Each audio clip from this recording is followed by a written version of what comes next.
بسم اللہ الرحمن الرحیم۔ السلام علیکم۔ اللہ تعالیٰ کے فضل کرم اور شکر کے ساتھ آج کی ویڈیو کرتے ہیں شروع۔ آج کی اس ویڈیو میں ہم آپ کو حضرت عمر بن عبدالعزیز رحمۃ اللہ علیہ کے حیات زندگی اور ان کے کارناموں کے بارے میں بتائیں گے۔ حضرت عمر بن عبدالعزیز کی شخصیت تعارف سے بے نیاز ہے۔ عرب کے حکمرانوں کا عزم و جزم، عقل و تدبر پورے تناسب سے اس شخص کے دل و دماغ میں جمع ہو گیا تھا۔ عربی کتب، ادب و تاریخ ان کے تدبر کے واقعات سے لبریز ہیں۔ ہمیشہ ان کی سیاست کامیاب و کامران رہی۔ وہ اپنے زمانے کے اہل اللہ اور مقرب اللہ تھے۔ جب خلیفہ ولید نے حضرت عمر بن عبدالعزیز کو مدینہ منورہ کا گورنر بنایا تو آپ نے فرمایا کہ میں اسی شرط پر گورنری منظور کرتا ہوں کہ مجھے پہلے گورنروں کی طرح ظلم و استبداد پر مجبور نہ کیا جائے۔ خلیفہ نے کہا آپ حق و باطل پر امر کریں، خواہ خزانہ شاہی کو ایک پائی بھی نہ ملے۔ آپ نے مدینہ منورہ پہنچ کر سب سے پہلے علماء و اکابر کو جمع کیا اور ان لوگوں کو مخاطب کر کے ارشاد فرمایا کہ اگر آپ لوگوں کو میری ریاست میں کہیں بھی کسی پر بھی ظلم و ستم ہوتا نظر آ جائے تو خدا کی قسم مجھے اس کی اطلاع ضرور کریں۔ جب تک آپ مدینہ کے گورنر رہے کسی شخص نے آپ سے عدل و انصاف، نیکی و بھلائی، سخاوت، فیاضی، ہمدردی و غم گساری اور خیر خواہی کے علاوہ کچھ نہیں دیکھا۔ خلیفہ سلیمان کی آخری بیماری میں اس سراپا عدل و انصاف کے پیکر کو شک ہوا کہ وہ کہیں آپ کو اپنا نائب اور جانشین نہ مقرر کر دے۔ چنانچہ وزیر اعظم کے پاس تشریف لے گئے اور یوں گویا ہوئے مجھے خطرہ ہے کہ خلیفہ سلیمان نے کہیں میرے حق میں وصیت نہ کر دی ہو، لہٰذا اگر اس نے وصیت کی ہوگی تو آپ کے علم میں تو ضرور ہوگا، آپ مجھ کو بتا دیں تاکہ میں استعفیٰ دے کر پہلے ہی سبکدوش ہو جاؤں اور وہ اپنی حیات میں ہی کوئی دوسرا انتظام کر جائیں۔ رجاء بن حیات نے اس وقت آپ کو ٹال دیا، مگر جب وصیت نامہ منظر عام پر آیا تو آپ کا خطرہ بالکل درست ثابت ہوا۔ اس وقت خلیفہ سلیمان دنیا سے رخصت ہو چکے تھے۔ اس واسطے آپ نے عام مسلمانوں کو جمع کر کے ارشاد فرمایا اے لوگوں، میری خواہش اور تمہاری رضا کے بغیر خلیفہ بنایا گیا ہے۔ میں تمہیں اپنی بیعت سے خود ہی آزاد کرتا ہوں، تم جسے چاہو اپنا خلیفہ چن لو۔ یہ سن کر مجمع سے بلا اتفاق آواز آئی یا امیر المومنین، ہمارے خلیفہ آپ ہیں۔ آپ نے ارشاد فرمایا صرف اس وقت تک جب تک کہ میں اطاعت الہی کی حد سے باہر قدم نہ رکھوں۔ اس گفتگو کے بعد شاہی سواریاں پیش کی گئیں تاکہ آپ محل شاہی میں تشریف لے جائیں۔ آپ نے ارشاد فرمایا انہیں واپس لے جاؤ، میری سواری کے لیے میرا خچر کافی ہے۔ جب علماء نے منبر پر حسب رواج آپ کا نام لیا اور درود و سلام بھیجا تو آپ نے فرمایا میرے بجائے سب مسلمان بندوں میں مردوں اور عورتوں کے لیے دعا کرو، اگر میں بھی مسلمان ہوں گا تو یہ دعا مجھے بھی خود بخود پہنچ جائے گی۔ ان تمام کارروائیوں کے مکمل ہونے کے بعد آپ اداس چہرے، حیران آنکھوں اور اڑے ہوئے رنگ کے ساتھ گھر آئے۔ لونڈی نے دیکھتے ہی کہا آپ آج اس قدر پریشان کیوں ہیں؟ فرمایا آج مجھ پر فرض عائد کیا گیا ہے کہ میں ہر مسلمان کا بغیر اس کے مطالبہ کے حق ادا کروں۔ آج میں مشرق و مغرب کے ہر یتیم و مسکین کا اور ہر بیوہ و مسافر کا جواب دہ بنایا گیا ہوں، پھر مجھ سے زیادہ قابل رحم اور کون ہو سکتا ہے؟ پھر اپنی بیوی فاطمہ سے جو کہ خلیفہ عبد الملک کے نور نظر تھی ارشاد فرمایا اپنا وہ بیش قیمت جواہر جو تمہیں عبد الملک نے دیا تھا بیت المال میں داخل کر دو یا مجھ سے اپنا تعلق ختم کر لو۔ یہ سن کر باوفا سیر چشم بیوی اٹھیں اور اپنے جواہرات کو بیت المال میں بھیج دیا۔ جب دامن پاک اور گھر صاف ہو چکا تو آپ اہل خاندان کی طرف متوجہ ہوئے اور یزید اور معاویہ تک کے وارثوں کو ایک ایک کر کے پکڑا اور تمام غصب شدہ جائیداد اور اموال اصل وارثوں کو واپس کر دیے۔ مال و دولت اس کثرت سے واپس ہوا کہ حکومت عراق کا خزانہ خالی ہو گیا اور اخراجات کے لیے دمشق سے وہاں روپیہ بھیجا گیا۔ بعض خیر خواہوں نے کہا یا امیر المومنین، آپ اپنی اولاد کے لیے کچھ چھوڑ دیں، تو ارشاد فرمایا میں انہیں اللہ کے سپرد کرتا ہوں۔ حضرت عمر بن عبدالعزیز نے اپنے گھر والوں کے لیے روزینے بند کر دیے۔ جب انہوں نے تقاضا کیا تو فرمایا میرے اپنے پاس کوئی مال نہیں ہے اور بیت المال میں تمہارا حق بھی اسی قدر ہے جتنا کہ اس مسلمان کا جو سلطنت کے آخری کنارے پر آباد ہے۔ پھر میں تمہیں دوسرے مسلمانوں سے زیادہ کس طرح دے سکتا ہوں؟ خدا کی قسم اگر ساری دنیا بھی تمہاری ہم خیال ہو جائے تو پھر بھی میں نہیں دوں گا۔ حضرت عمر بن عبدالعزیز نے اپنی سلطنت کے اندر مسلم اور غیر مسلم کے شہری حقوق کو یکساں کر دیا۔ ہیرا کے ایک مسلمان نے ایک غیر مسلم کو کسی وجہ سے قتل کر دیا۔ آپ نے قاتل کو پکڑ کر مقتول کے وارثوں کے حوالے کر دیا اور انہوں نے اسے قتل کر دیا۔ ایک عیسائی نے خلیفہ عبد الملک کے بیٹے حشام پر دعویٰ کر دیا۔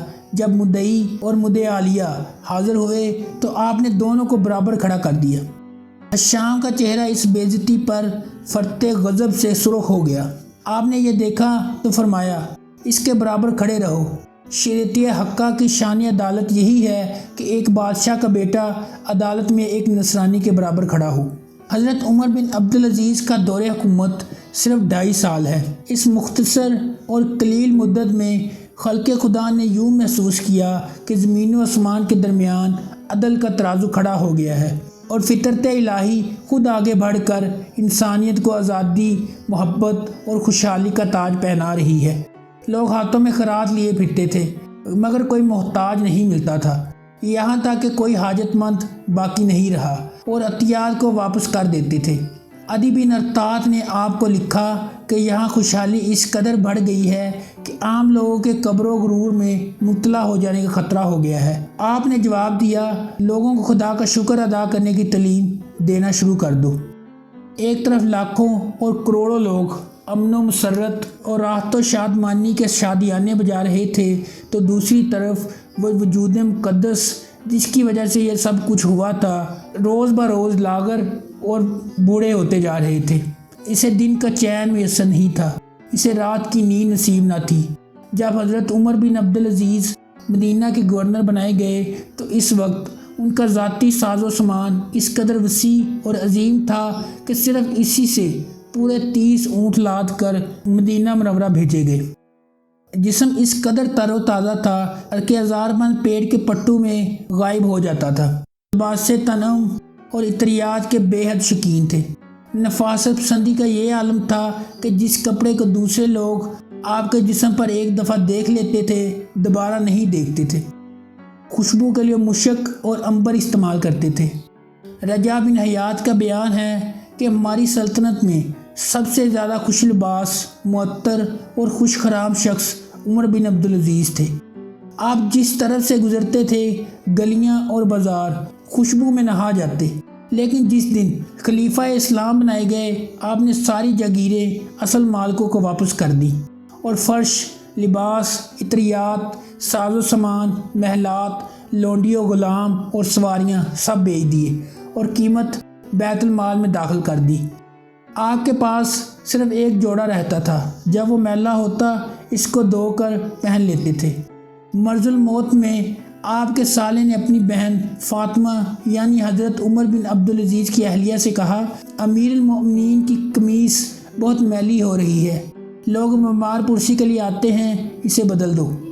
حضرت عمر بن عبدالعزیز کی بیوی نے سنا اور خاموش ہو گئی۔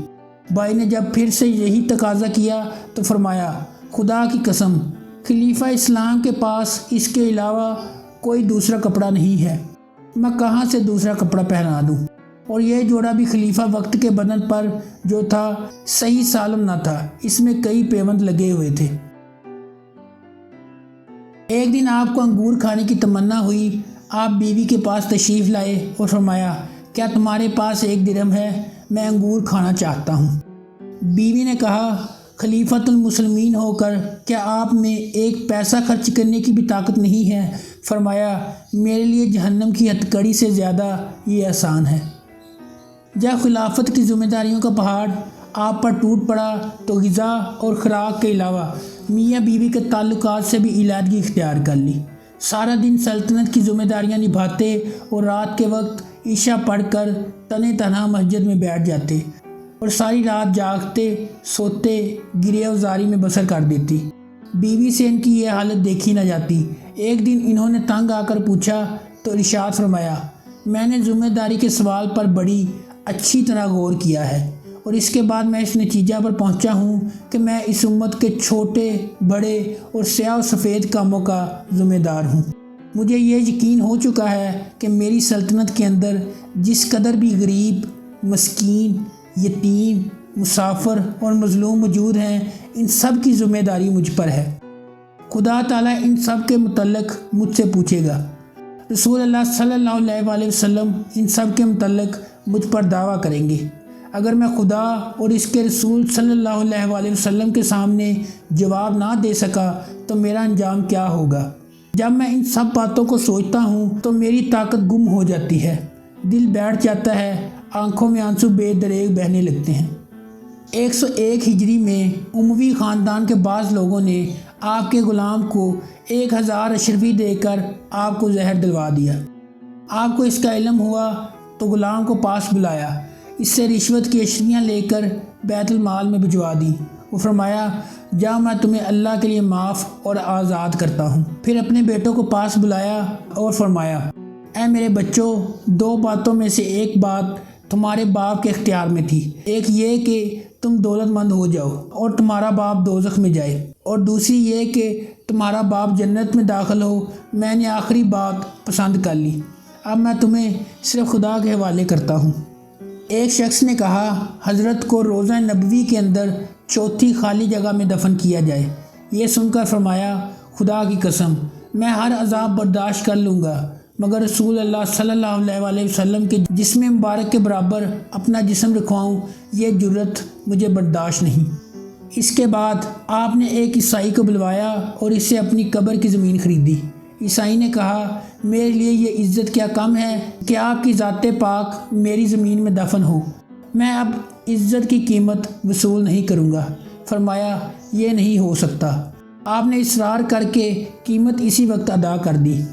پھر فرمایا، جب مجھے دفن کرو تو یہ رسول اللہ صلی اللہ علیہ وسلم کے ناخن اور موئے مبارک میرے کفن کے اندر رکھ دینا۔ اسی وقت پیغام ربانی آ گیا اور روح اطہر جسم سے پرواز کر گئی۔ انا للہ و انا الیہ راجعون۔